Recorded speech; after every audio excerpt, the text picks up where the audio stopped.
In this video, we are going to see that if you have a Word document and you want to save it to a USB flash drive, here's how you can easily do it. First of all, I have my Word document open. So if you want to save it directly, let's say in the flash drive, first you need to plug in the flash drive and it should appear like this somewhere in my computer or this PC.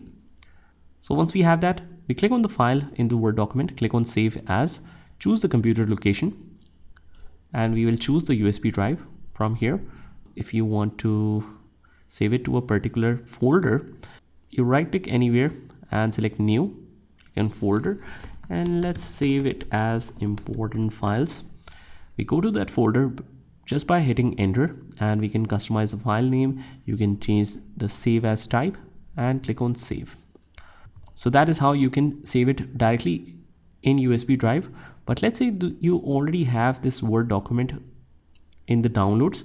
We click on Ctrl X to cut it from here, and we go to the USB file location and paste it in the required folder. So that is it.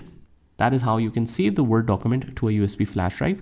I hope you found this video helpful, and if you did, hit the like button and subscribe to our channel, and I will see you in the next one.